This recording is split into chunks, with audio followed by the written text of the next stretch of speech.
Olá, irmãos, a paz do Senhor e Salvador Jesus Cristo. Nesta oportunidade,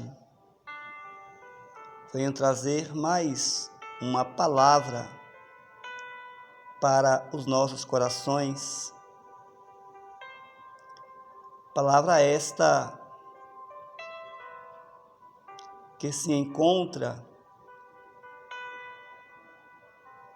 em Apocalipse,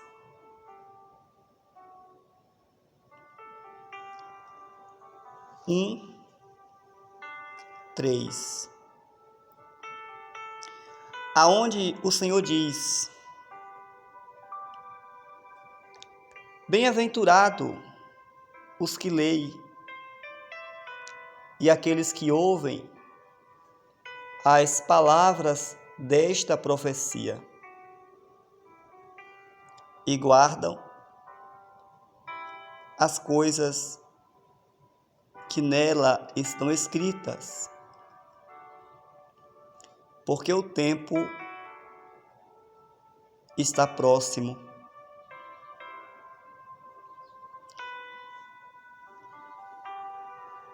Essa mensagem, ela foi escrita e endereçada aos crentes lá do primeiro século. As 7 igrejas da Ásia receberam essa advertência e muitas outras também. O Senhor os advertindo, dizendo que o tempo estava próximo.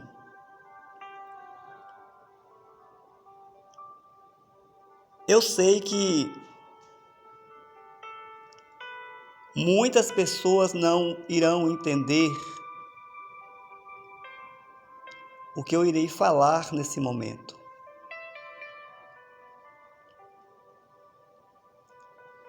Mas é importante que você entenda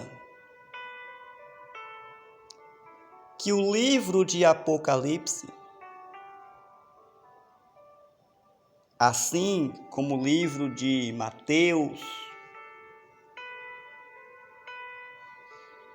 Daniel,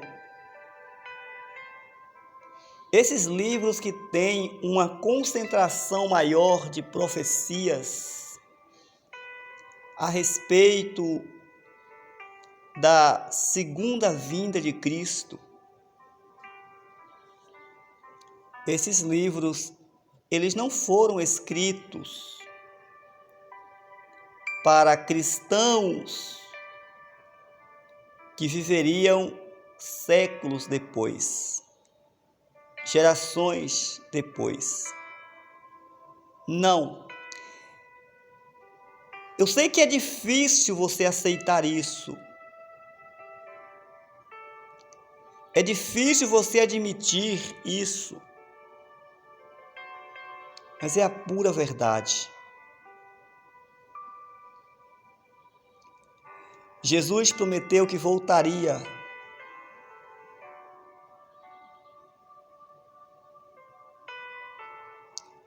E ele voltou.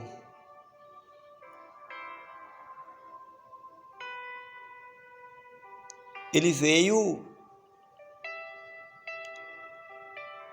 em juízo contra a nação que o rejeitou, a nação que mataram os profetas.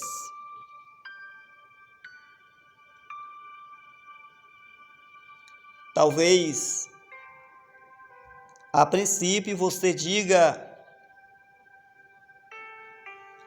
que não tem sentido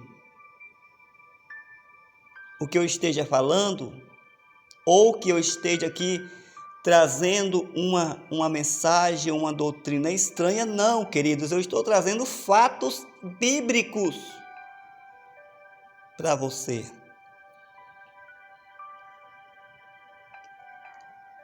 Todas aquelas promessas que nós encontramos em Daniel, falando sobre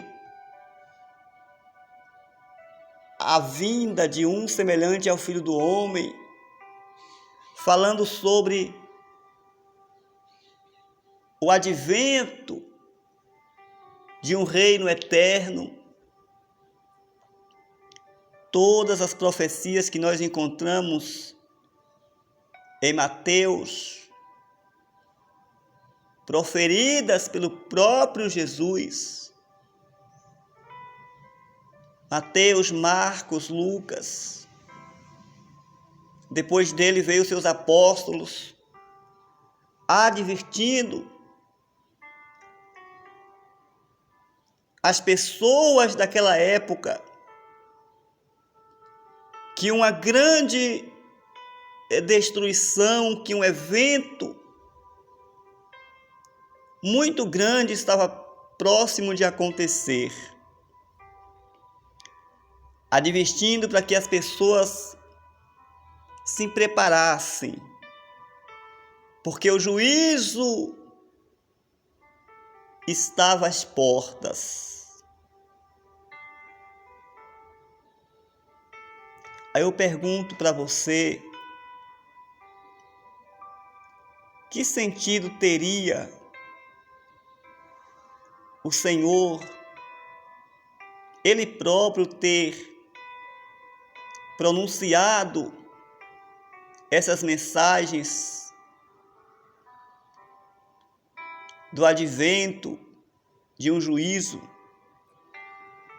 depois dele os seus apóstolos alertarem aquele povo? Que sentido teria o Senhor ter alertado aquela geração a respeito de um evento que ele, o Senhor, saberia que não iria acontecer naquela geração? Me diga aí, qual a razão para isto? Você já pensou nisso, queridos?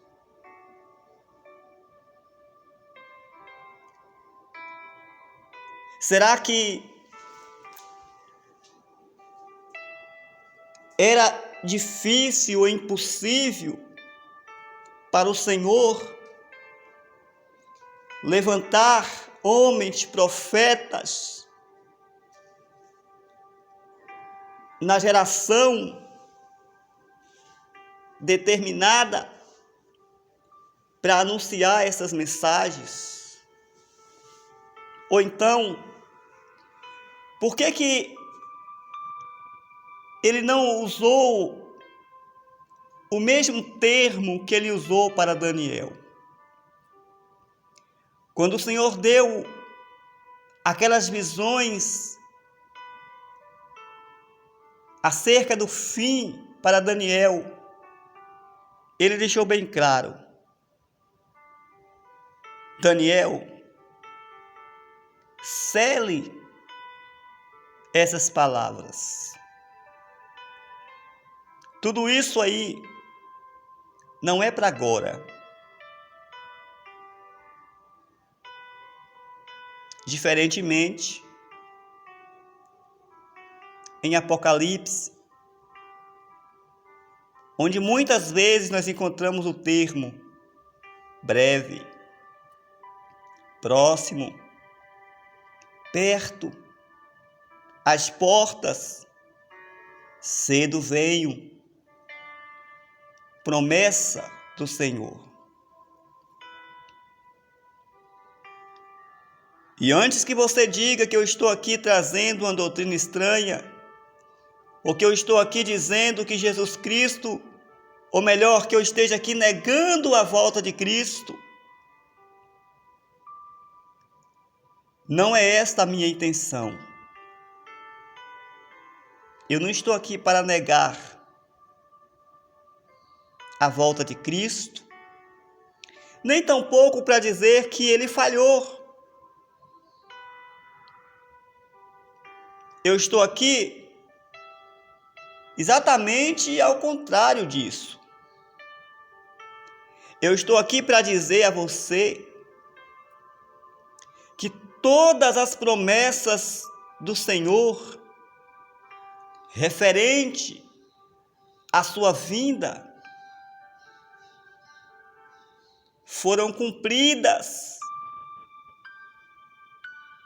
no seu tempo determinado. Queira você ou não. Você pode negar. Você pode me chamar de herege, de apostata, mas o fato bíblico e histórico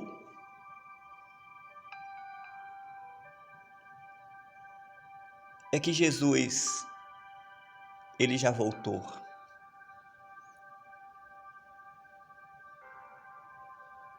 Ele disse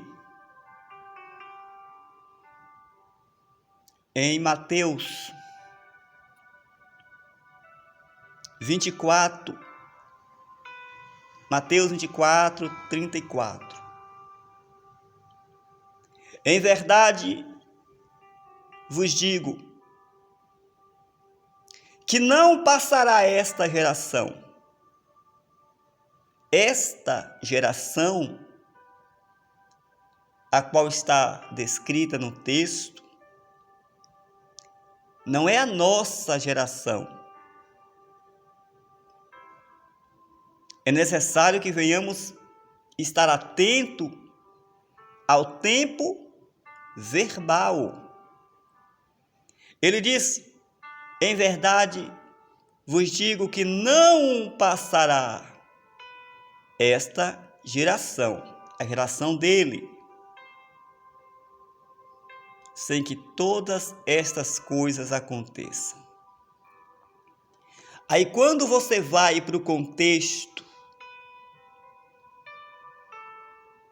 para saber que coisas eram aquelas que deveriam acontecer antes daquela geração acabar, a geração de Jesus,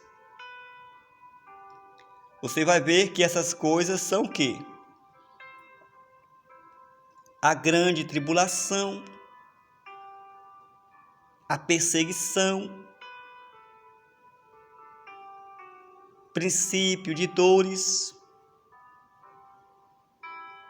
e o retorno em glória do Filho do Homem.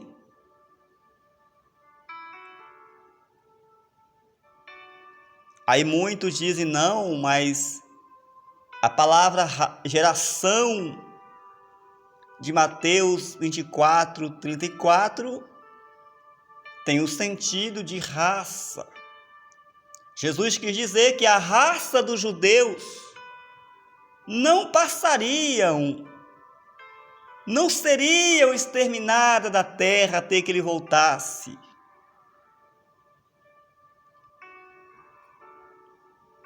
O grande problema é que quando você busca a origem da palavra geração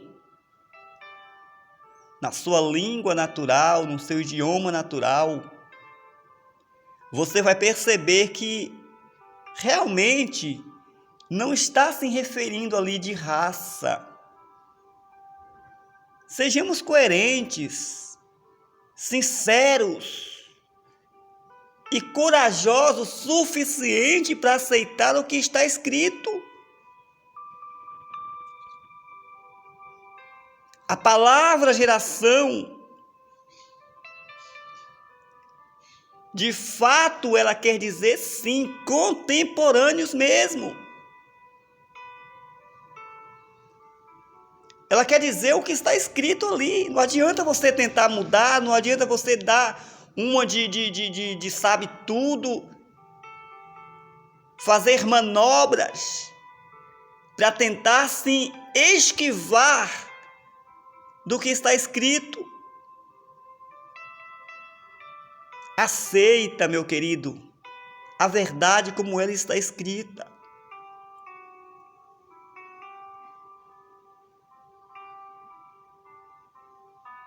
Se isso parece difícil para você, te aconselho a estudar mais sobre o assunto, para você entender do que eu estou falando, antes de vir lançar pedras com palavras ofensivas. Não adianta você querer me ofender, tá? Simplesmente por pregar algo que está nas Escrituras, não adianta. O que está escrito está e ninguém pode mudar.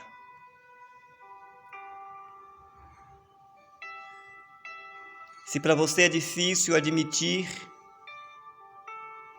que já estamos vivendo a realidade de todas as profecias bíblicas,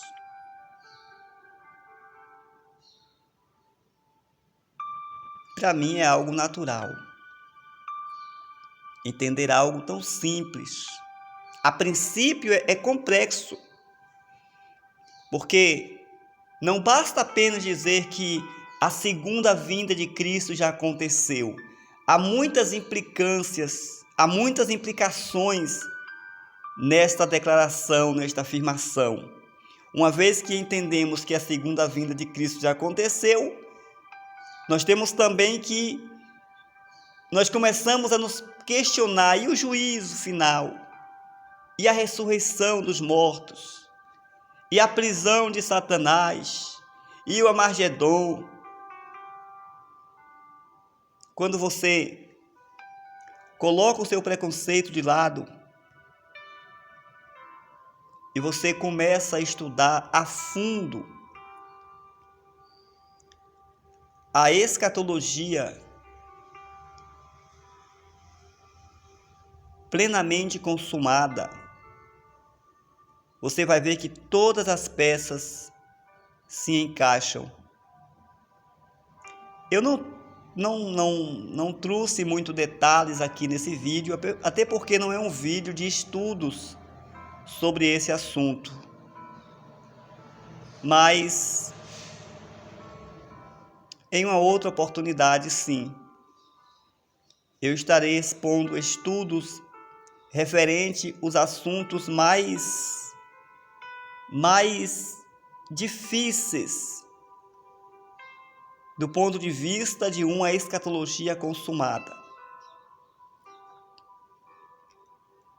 Tá? Estarei tratando sobre pontos específicos, tá certo?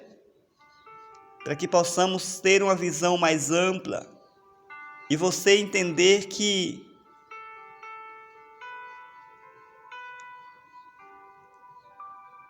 o preterismo não é coisa de ateu. Até porque o ateu, ele não crê que Jesus veio ou que Jesus virá um dia. Ele não crê nada disso. Preterismo também não é coisa de herege, como muitos querem dizer que é. Não é coisa de apostata, como muitos dizem que é.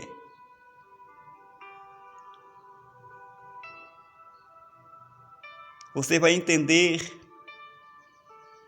que muitas dúvidas serão sanadas, serão tiradas, quando você começa a estudar passo a passo as profecias bíblicas. Você vai ver que as peças, elas começam a se encaixar e tudo parece fazer sentido, como de fato faz sentido. O preterismo não é um grupo isolado.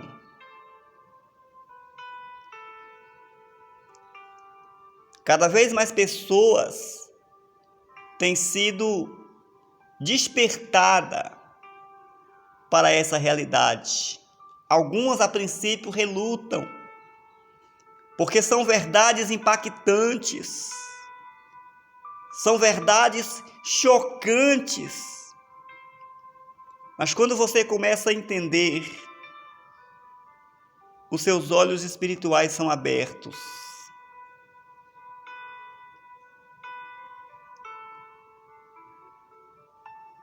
Tá certo? Eu sei que muitos têm uma rejeição muito grande. Principalmente com relação aos preteristas completos, porque há os preteristas parciais que defendem que Jesus ainda voltará para buscar a igreja,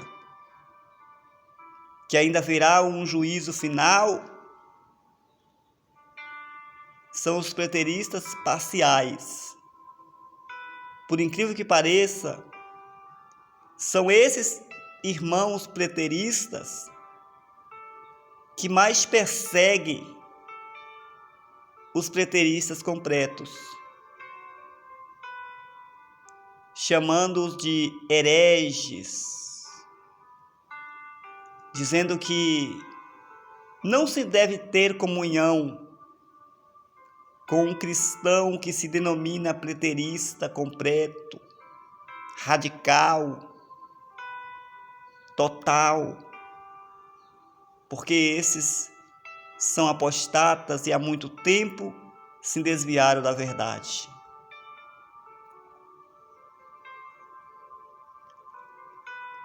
Mas antes de você julgar ou condenar um preterista completo, estude mais sobre o assunto, se informe mais, para que você possa entender de fato o que é o preterismo completo, se ele tem ou não tem apoio nas Escrituras e na história. Graça e paz. Deus é contigo, hoje e para todo sempre.